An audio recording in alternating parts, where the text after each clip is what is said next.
Hi everyone, welcome back to your own academy, that is Achievers Academy. I am your friend, your teacher Nisha Sharma.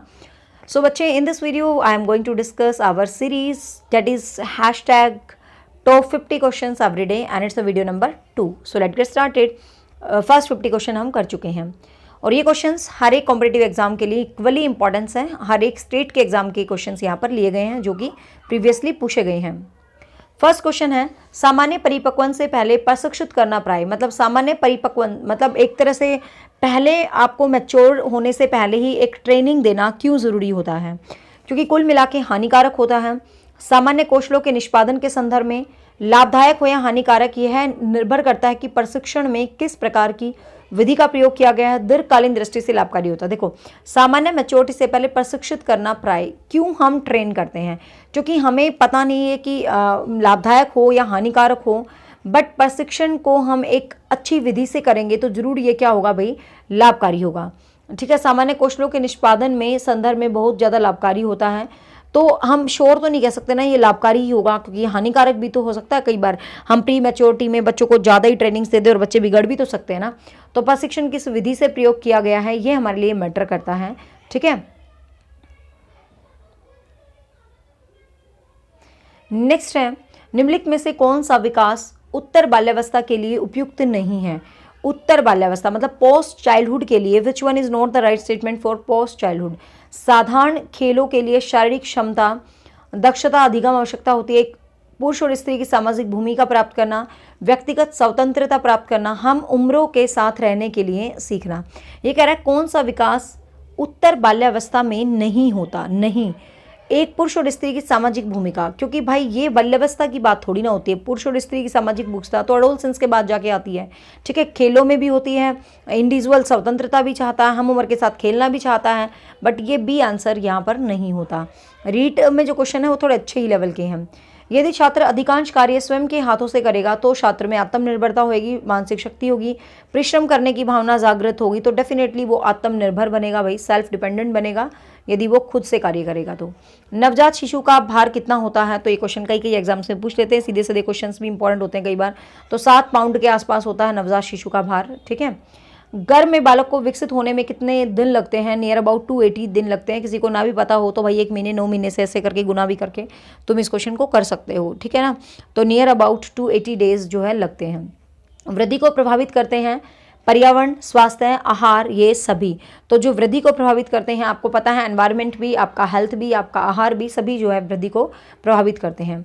Next है, मनोविज्ञान के अनुसार बालक विकास की कौन सी अवस्था सबसे जटिल होती है? No need to go, everybody knows, किशोर अवस्था जो है सबसे जटिल होती है। सिंपल क्वेश्चंस पे बिल्कुल टाइम नहीं लगाएंगे।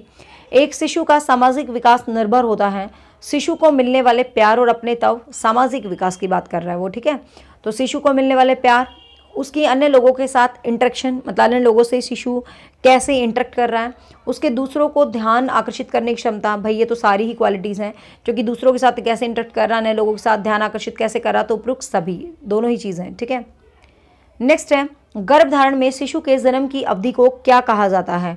तो प्रसव पूर्व काल कहा जाता है इसको। ठीक है, गर्भधारण में जो पहले की अवस्था होती है उसको बोलते हैं प्रसव पूर्व काल। नेक्स्ट है, मानव मनुष्य में विकास की सबसे तीव्र गति होती है। जो मानव मनुष्य होते हैं उनमें विकास की सबसे तीव्र गति पूछी है तो शैशव अवस्था में होती है भाई, ध्यान रखना।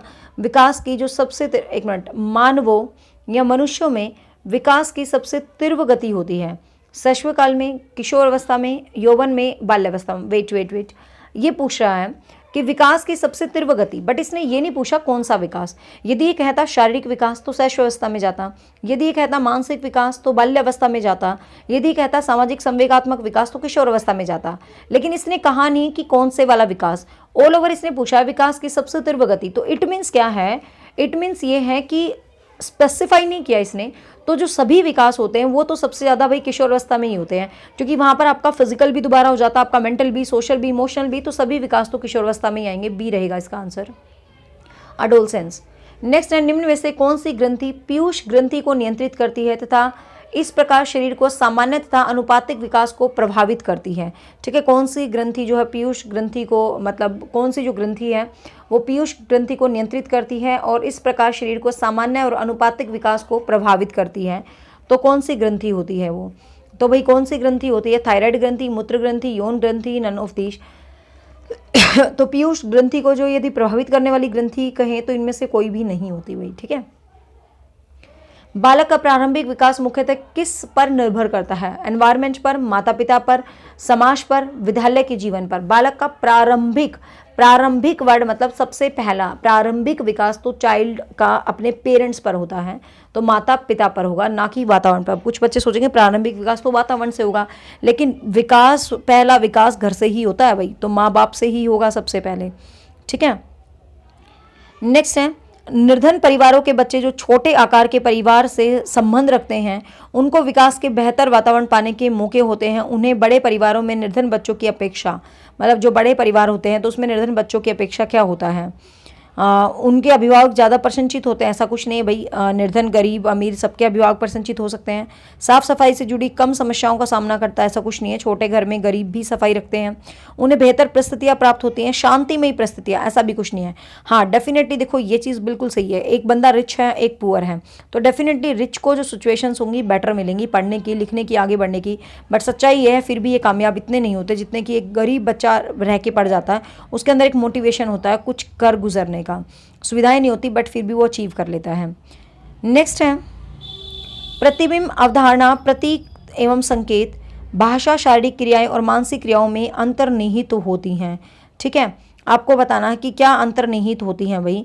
प्रतिबिंब, अवधारणा, प्रतीक, संकेत, भाषा, शारीरिक क्रियाएं, मानसिक क्रियाएं, विचारात्मक प्रक्रिया, समस्या समाधान प्रक्रिया, प्रेरक पेशी क्रिया, अनुकूलन। प्रतिबिंब, अवधारणा,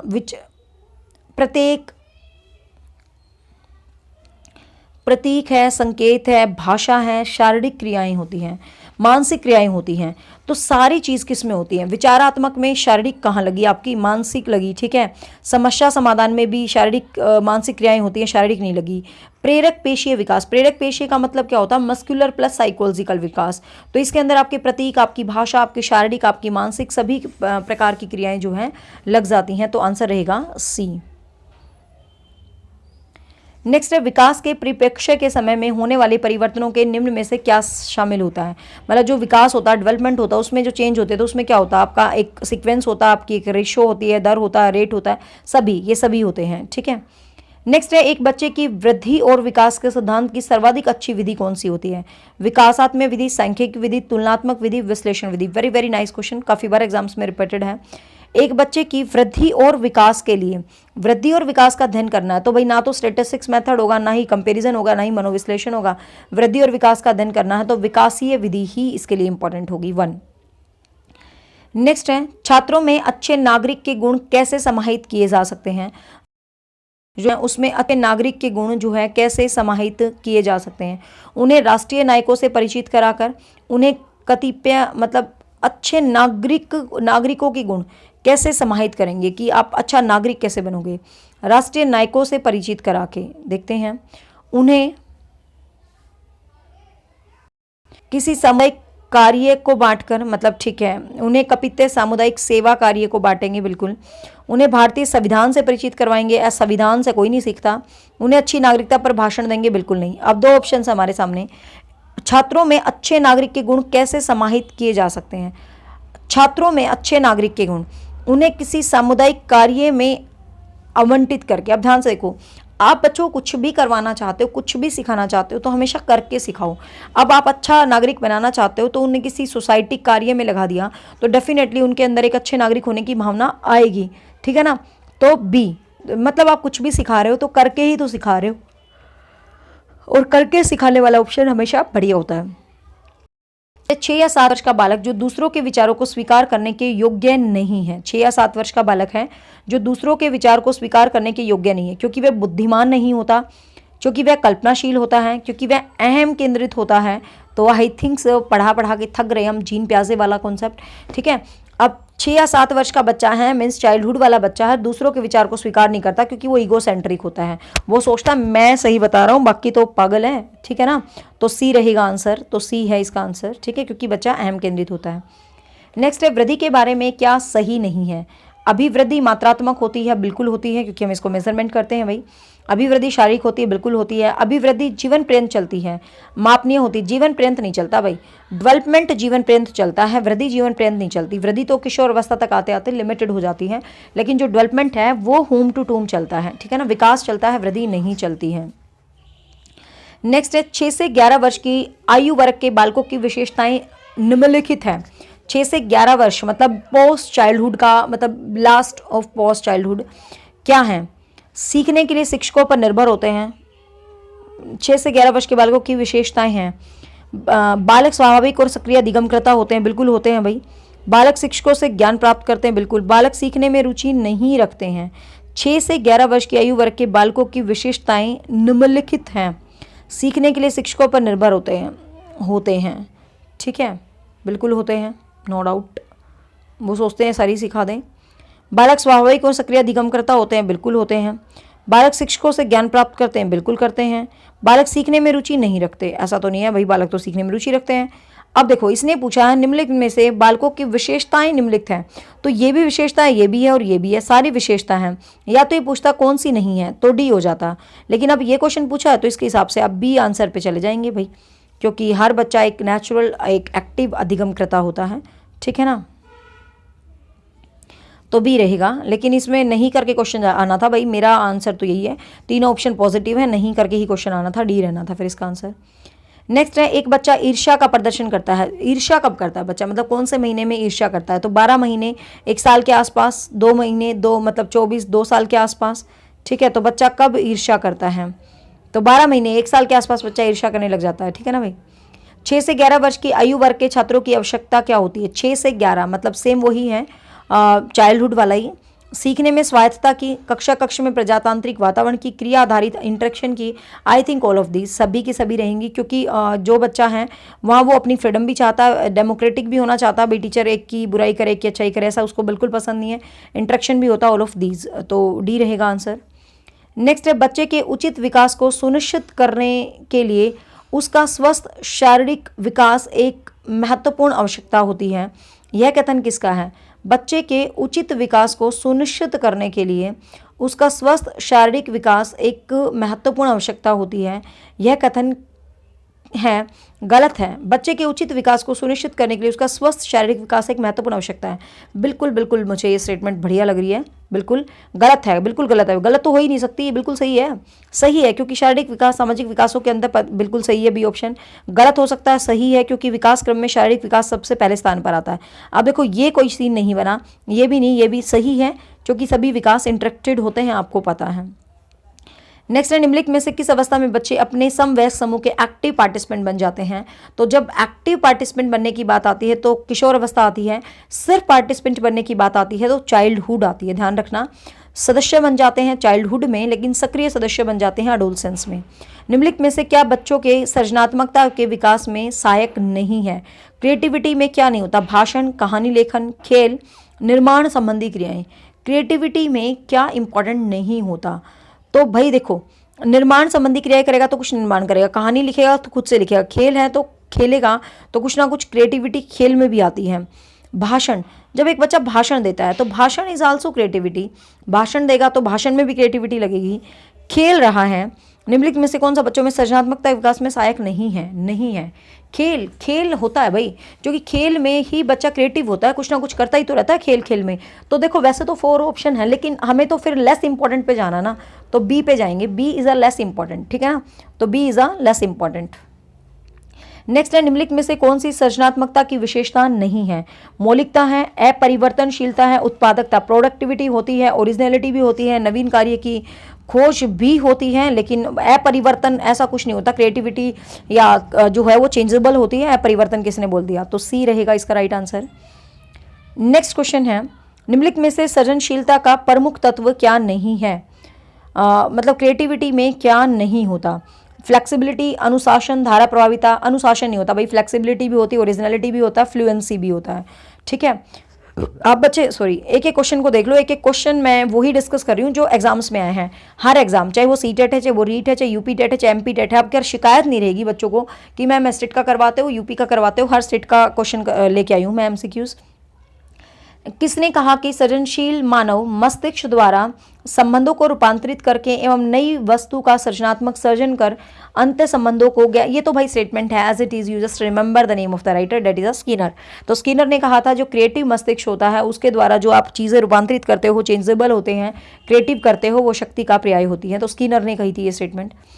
नेक्स्ट है वह विचारात्मक प्रक्रिया जिसमें नूतन मीन्स नया, वास्तविक मतलब ओरिजिनल, उपयोगी अवधारणाओं को प्रस्तुतिकरण होता है। तो वह विचारात्मक प्रक्रिया मतलब जिसमें नया, विचारात्मक, नई चीज़ होती है। तो भाई जहाँ पर कुछ नया आ जाए, विचारात्मक आ जाए, वास्तविक आ जाए, तो वो क्रिएटिविटी होती है, ठीक है। तो वो बुद्धिमत्ता होती है, कंस्ट्रक्टिविज्म होता है, ठीक है। सृजनात्मकता नहीं, रचनात्मकता, क्योंकि रचनात्मक में हम कुछ नया, कुछ उपयोगी, कुछ अच्छे तरीके से करते हैं, तो रचनात्मक होता है वो, कंस्ट्रक्टिविज्म ए। अवधारणाओं का विकास मुख्य रूप से किसका हिस्सा? अवधारणाएं मतलब आपके जो कॉन्सेप्ट्स बनते हैं, तो कॉन्सेप्ट किसका हिस्सा होता है? संवेगों का नहीं, संवेगों से आप कभी भी कॉन्सेप्ट्स नहीं क्रिएट करते। शारीरिक विकास से कॉन्सेप्ट नहीं बनते, सामाजिक विकास से कॉन्सेप्ट नहीं बनते। आपका इंटेलेक्चुअल, आपका माइंड ही कॉन्सेप्ट्स को क्रिएट करता है, इंटेलेक्चुअल डेवलपमेंट। तो बौद्धिक विकास से ही अवधारणाओं का विकास होता है, कॉन्सेप्चुअल्स। नेक्स्ट है निम्नलिखित में से कौन सा शिक्षार्थियों में सृजनात्मकता का पोषण करता है? निम्नलिखित में से कौन सा शिक्षार्थियों में सृजनात्मकता का पोषण करता है? प्रत्येक शिक्षार्थी की अंतर्जात प्रतिभाओं का पोषण करने के अवसर उपलब्ध कराना, अच्छी शिक्षा के व्यवहारिक मूल्यों के लिए शिक्षार्थियों का मतलब शिक्षण करवाना। निम्नलिखित में से शिक्षार्थियों में सृजनात्मकता का पोषण करता है, क्रिएटिविटी का पोषण कौन करता है? प्रत्येक विद्यार्थी के अंतर्जात प्रतिभाओं के लिए उपलब्ध, बिल्कुल। अच्छी शिक्षा के व्यवहारिक मूल्यों के लिए शिक्षण, जीवन विद्यालय जीवन के प्रारंभ में उपलब्धि, परीक्षा में अच्छे अंकों के लिए विद्यार्थियों को कोचिंग देना। तो इसमें क्या, प्रत्येक शिक्षार्थी में जो अंतर्जात प्रतिभाएं होती हैं उनका पोषण करना, वही तो क्रिएटिविटी होता है। आपके अंदर क्या छुपा है उसको बाहर निकालना ही तो क्रिएटिविटी है। नेक्स्ट है क्रिएटिविटी की विशेषता है फ्लेक्सिबिलिटी, सभी होती हैं। विकास शुरू होता है, एवरीबॉडी नोस, प्रसव पूर्व वाली अवस्था से। किशोर का अनुभव कर सकते हैं। 54 क्वेश्चन पे देखते हैं सीधा का सीधा, क्योंकि बाकी यूं ही थे टाइम पास। किशोर डैश का अनुभव कर सकते हैं, आत्मसिद्धि के भाव का, बचपन से किए गए अपराधों के प्रति डर के भाव का, जीवन की परिप्राप्ति, दुश्चिंता। मतलब किशोर किसका अनुभव कर सकते हैं? दुश्चिंता है स्वयं। आपको पता किशोरों में एंग्जाइटी होती है, हमेशा एक टेंशन होती है, दुश्चिंता होती है, खुद के बारे में सोचते हैं, तो दुश्चिंता। और बचपन के अपराधों का उनको कोई डर वर नहीं होता, हो जो हो गया भाई, जीवन की भी कोई टेंशन नहीं लेते, वो एंग्जाइटी टेंशन में रहते हैं, स्वयं के लिए सोचते रहते हैं। तो डी ऑप्शन रहेगा। नेक्स्ट है नर्सरी कक्षा में शुरुआत करने के लिए कौन सी विषय वस्तु सबसे अच्छी होती है? If you are in nursery class then you will start your something writing and whatever you want in from which word. तो आपको पता नर्सरी कक्षा में है तो आपके लिए सबसे अच्छा इंडेक्स है माई फैमिली। अपने फैमिली के बारे में हम बेटर बताएंगे बजाय किसी और चीज़ के। नेक्स्ट है निम्नलिखित में से कौन सा सूक्ष्म गतिक कौशल का उदाहरण है? सूक्ष्म गतिक मतलब फाइन मोटर स्किल। सूक्ष्म गतिक कौशल क्या होता है? माइक्रो जो है स्किल्स होते हैं, एक फाइन मोटर स्किल्स होते हैं, ग्रॉस मोटर स्किल होते हैं। ग्रॉस मोटर होता है जिसमें पूरी बॉडी की एक्टिविटी लगती है, जैसे कूदना, जंपिंग करना, ग्रॉस मोटर। ये फाइन मोटर स्किल्स होते हैं। तो लिखना सबसे सूक्ष्म गतिविधि है इन सब में। जब हम लिख रहे हैं तो हमारी फाइन मोटर स्किल्स सिर्फ हाथ ही काम कर रहे हैं, बाकी इनमें बॉडी ज़्यादा होती है, ग्रॉस मोटर स्किल्स होते हैं, ठीक है। मिश्रित आयु वर्ग वाले विद्यार्थियों की कक्षा में व्यवहार रखने वाले शिक्षक के लिए ज्ञान सर्वाधिक महत्वपूर्ण होता है। तो मिश्रित आयु वर्ग मतलब डिफरेंट एज है उसके अंदर। तो ऐसी कक्षा में शिक्षक के लिए ज्ञान सर्वाधिक महत्वपूर्ण होता है। तो क्या? सांस्कृतिक पृष्ठभूमि, सामाजिक आर्थिक पृष्ठभूमि, विकासात्मक अवस्थाएं, अभिभावकों की व्यवस्थाएं। 57। तो इसके अंदर ध्यान से देखो, मिश्रित आयु वर्ग है मतलब मिक्स मैच एज है, ठीक है। व्यवहार रखने वाले शिक्षक के लिए ज्ञान सर्वाधिक महत्वपूर्ण होता है। उसके लिए सर्वाधिक महत्वपूर्ण ज्ञान किस चीज़ का होता है? संस्कृति का नहीं, समाज का नहीं, विकासात्मक अवस्थाएं। मिश्रित आयु वर्ग है तो मतलब एक बच्चा 10 साल का, एक 12 साल का, एक 15 साल का है, तो उसको उनकी एज, उसका जो लेवल है डेवलपमेंट का, उसके अकॉर्डिंग वो काम करेंगे, ठीक है ना। तो ना तो अभिभावक को व्यवसाय से मतलब, ना समाज की भूमि, उनको क्या मतलब वो किस कल्चर से हैं, उसको मतलब है वो किस अवस्था में गुजर रहे हैं, उसी मिश्रित एज के अकॉर्डिंग वो वर्कआउट करेगा। तो सी रहेगा आंसर। नेक्स्ट है निम्नलिखित में से डैश के अतिरिक्त सभी वातावरणीय कारक विकास को आकार देते हैं। निम्नलिखित में से डैश में सभी वातावरणीय कारक विकास को आकार देते हैं, ध्यान रखना। तो मतलब कौन सा एक ऐसा फैक्टर जिसको छोड़ के सारे विकास को आकार देते हैं?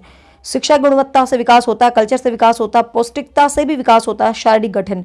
अब शारीरिक गठन देखो ध्यान से, निम्नलिखित में से डैश के अतिरिक्त सभी वातावरणीय कारक। अब ध्यान से देखो, इसने कहा सभी वातावरणीय कारक, तो शारीरिक गठन इज नॉट ए वातावरणीय कारक, ये जैविक फैक्टर है। मतलब छोटा छोटा दिमाग लगाओ, ये जैविक फैक्टर है, थोड़ा बड़ा दिमाग लगा लो, डी। तो जैविक फैक्टर है, इट्स नॉट अ वातावरणीय कारक, तो डी रहेगा आंसर। नेक्स्ट है, वाटसन का एक अधिनियम है कि विकास प्रतिमान की विभिन्न काल में खुशी भिन्न भिन्न होती है। इस अधिनियम के अनुसार, कि वाटसन ने एक अधिनियम दिया है कि विकास काल में विकास मतलब भिन्न भिन्न होती है, हर काल में खुशी। तो इसके अनुसार क्या है, तो इसके अनुसार वह संधि काल, वह संधि होता है जब चाइल्डहुड एंड आपका ये जो मैच होती हैं दो अवस्थाएं, उसको बोलते हैं वह संधि काल। जीवन का प्रथम वर्ष जीवन का सबसे अधिक खुशी का काल होता है। अच्छा, वह संधि काल सबसे अधिक दुख का काल होता है, ऐसा नहीं है भाई। जीवन का प्रथम वर्ष सबसे खुशी का होता है, जीवन का प्रथम वर्ष सबसे अधिक खुशी, और वह संधि काल सबसे अधिक दुख का काल होता है। अब देखो, इसने कहा वह संधि काल जीवन का सबसे खुशी का काल होता है, इसमें कहा दुख का काल। देखो, जीवन के स्टार्टिंग एरिया तो खुश मिजाज होते हैं, लेकिन वॉटसन के अकॉर्डिंग, वॉटसन क्या कहता है, जो वह संधि काल होता है ये डिफिकल्ट पीरियड होता है लाइफ का। क्यों? क्योंकि आपको पता है बहुत सारे चेंजेस, डाउट्स आते हैं, तो डिफिकल्ट पीरियड होता है, तो डी रहेगा आंसर। नेक्स्ट है, निम्नलिखित में से कौन सा बालकों के अधिगम एवं विकास में सबसे अधिक योगदान देता है? बच्चों के अधिगम और विकास में परिवार, अध्यापक, समवयस्क, टेलीविजन, परिवार, खेल, पर्यटक, कौन सा है जो सबसे ज़्यादा महत्व देता है? तो सबसे ज़्यादा इन ऑप्शंस में फैमिली तो होती है भाई, आपकी पीयर ग्रुप भी होते हैं, आपका अध्यापक भी होता है, और आपका समूह भी। बी ऑप्शन रहेगा, और जो आपको सबसे ज़्यादा इंपॉर्टेंस जो है देते हैं, ठीक है। नेक्स्ट है, अधिगम एवं परिपक्वता के संबंध में कौन सा कथन सही नहीं है? Which is not the right statement according to learning and maturity. Learning और मैच्योरिटी में कौन सी राइट स्टेटमेंट नहीं है? बालक की अंतर्निहित शक्तियों को बिना समय विचारे विकसित करने के लिए प्रोत्साहन करना, कौन सा कथन सही है? अब ध्यान से देखो, बालक की जो शक्तियां होती हैं बिना समय विचारे, ये तो वैसे ही गलत है भाई। शक्तियां हैं, देखो बच्चों को समय के हिसाब से उनको प्रोत्साहित करो, तो गलत है। यदि मानव विकास केवल परिपक्वता से होता तो मनुष्य केवल निम्नतम तक ही सीमित हो जाता, ये भी ठीक है बात। आगे देखते हैं, वंश कर्म संभाव्य क्षमता की सीमा के कारण बालक एक निश्चित सीमा से आगे तक विकसित हो जाता है, ठीक है। बालक विकास की दृष्टि में जब सीखने के लिए तैयार नहीं है तो अधिक प्रयास के द्वारा सीख सकता है, सीखने के लिए तैयार नहीं है तो वो नहीं सीख सकता। ए और डी ऑप्शन को काट दो, दोनों ऑप्शन एलिमिनेट हो गए। अब चलते हैं बी और सी ऑप्शन पे कि कौन सा सही ऑप्शन बनेगा। ये कह रहा है यदि अधिगम और मैच्योरिटी के संबंध में, ठीक है ना, कौन सा कथन सही है? अधिगम भी होना चाहिए और मैच्योरिटी भी होनी चाहिए, ध्यान रखो। यदि मानव विकास केवल परिपक्वता से होता तो मनुष्य निम्न तक ही विकास होता। वंशानुक्रम संभाव्य क्षमता सीमा के कारण एक निश्चित समय से आगे नहीं बढ़ सकता। अब यहाँ पर देखो, यहाँ पर लर्निंग का कोई इफेक्ट नहीं दे रखा, यहाँ पर सिर्फ डेवलपमेंट दे रखा है। यहाँ पर देखो, यदि मानव विकास केवल मैच्योरिटी, यहाँ पर मैच्योरिटी है तो मनुष्य केवल निम्नतम तक, मानव विकास मतलब उसकी जो डेवलपमेंट हो रहा है सिर्फ वो मतलब मैच्योरिटी लेवल तक होती है। भाई मैच्योरिटी होगी, अब कोई काम नहीं है, तो इसका मतलब मनुष्य सीमित हो जाता है ना। मैच्योरिटी के बाद उसको डेवलपमेंट और हर चीज़ के काम करेगा, ठीक है। वंशानुक्रम संभाव्य क्षमता की सीमा कारण बालक एक निश्चित सीमा आगे तक विकसित हो जाते हैं। ये कुछ नहीं है कि हेरिडिटिकल जो मतलब एक्सपेरिमेंट्स होते हैं उसके कारण बालक एक निश्चित सीमा से आगे तक विकसित होते हैं। ये कुछ मतलब बना नहीं कि हेरिडिटिकल फॉर्म से ही वो आगे बढ़ते हैं। मैच्योरिटी और लर्निंग ये ठीक है भाई, जिस हिसाब से मैच्योरिटी होगी इस हिसाब से बच्चा लर्न करेगा। यदि मैच्योरिटी की सीमा निर्धारित कर दे तो लर्निंग भी निम्नतम हो जाता, तो बी रहेगा राइट आंसर। नेक्स्ट है, निम्नलिखित में से कौन सा कथन मिडिल स्कूल स्तर के शिक्षा विद्यार्थियों के लिए सहमति नहीं रखता? मिडिल मतलब 6 to 8 वाले बच्चे हैं, उनके लिए सहमति नहीं रखता। इस अवस्था में अधिकांश बालक तीव्र गति से वृद्धि प्राप्त नहीं करते। पहला ही ऑप्शन मेरे को तो गलत लग रहा है, क्योंकि जब मिडिल स्कूल है बच्चा तो चाइल्डहुड वाला ये जो बच्चा होता है ये बहुत ज़्यादा तीव्र गति होती है इसके सीखने की। आगे देख लेते हैं, सामाजिक व्यवहार समवयस्क समूह के आदर्शों को प्रभावित करता है। अधिकांश विद्यार्थी विशेष रूप से स्व केंद्रित हो जाते हैं। बौद्धिक एवं सामाजिक व्यवहार पर स्व प्रभाविता का महत्वपूर्ण प्रभाव पड़ता है। कौन सा कथन सही नहीं है? ये कथन बिल्कुल सही है भाई, अधिकांश विद्यार्थी स्व केंद्रित हो जाते हैं, ये भी सही है। सामाजिक व्यवहार समवयस्क आदर्शों को प्रभावित करता है, ये भी सही है। यही सही नहीं है क्योंकि बालक तीव्र गति से वृद्धि प्राप्त नहीं करता।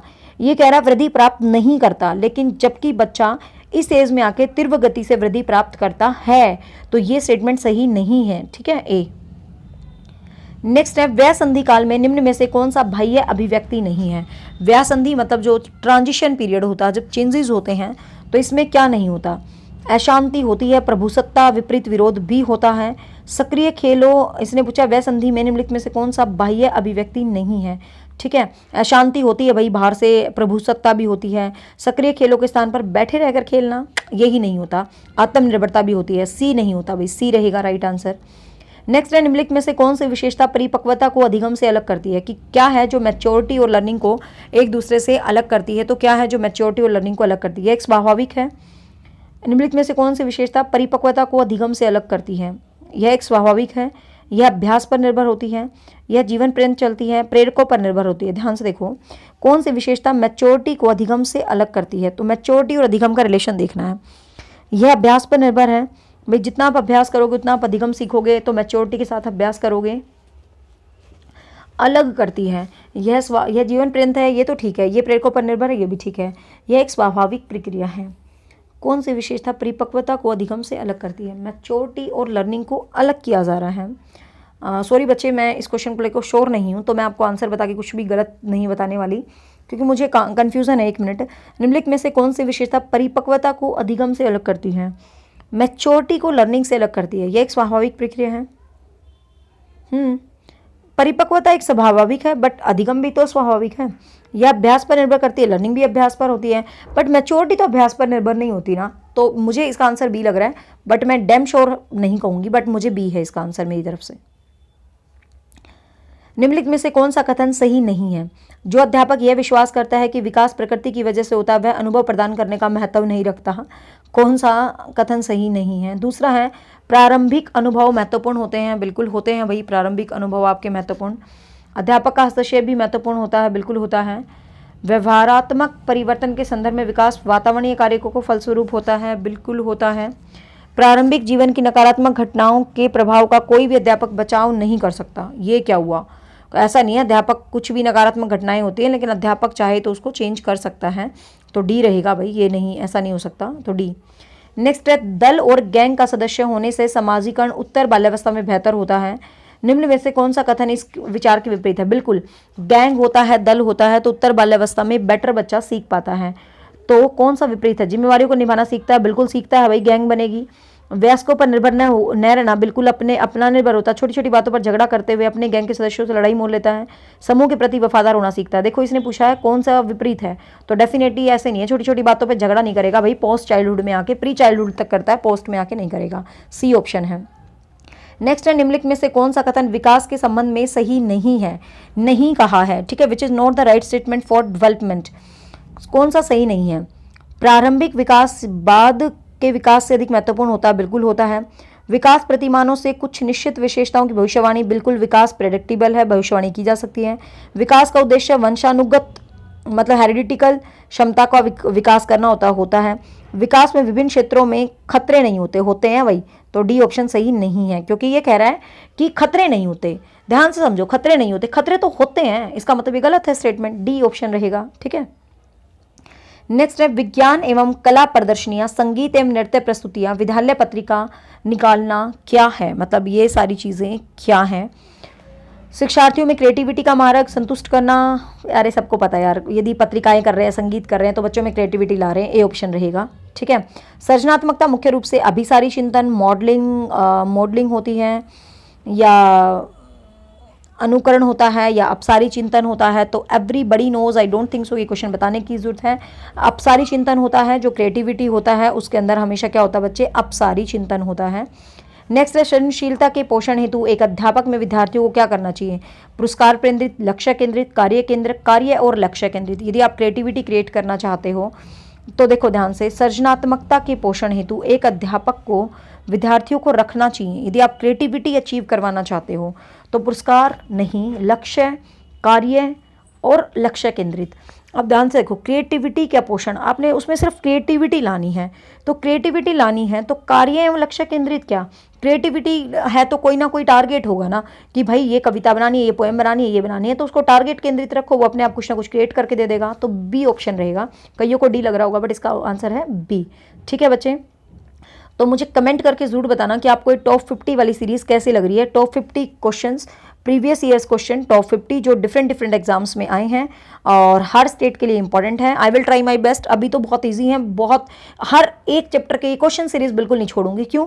क्योंकि है ना वो वाली जो सीरीज है ना, वो एक्चुअली सब बच्चे कहते हैं मैम हमने वहाँ भी पढ़ ली, मैराथन में पढ़ ली, ये पढ़ ली, ये पढ़ ली, इससे अच्छा तो। और मुझे चीज़ों को रिपीट करने का शौक नहीं है, कुछ नया नया करवाने का शौक है। और क्वेश्चन आई थिंक सबके लिए इंपॉर्टेंट है। कॉन्सेप्ट आप बहुत पढ़ रहे हो, आप क्वेश्चंस बहुत मैक्सिमम मैं आपको देती रहूँगी, तो आपकी एक अच्छी तैयारी हो जाएगी। ठीक है, तो कमेंट करके जरूर बताना। और ये पीडीएफ आपको मेरे टेलीग्राम ग्रुप में मिल जाएगी। टेलीग्राम का लिंक मैं नीचे कमेंट बॉक्स में दे दूंगी। साथ में अचीवर एकेडमी ऐप है, किसी ने डाउनलोड नहीं किया तो कर सकते हो भाई। वहाँ पर आपको कंप्लीट क्लासेज है साइकोलॉजी की। If you want then you can go with that complete classes. So bye, take care, have a nice day, thank you.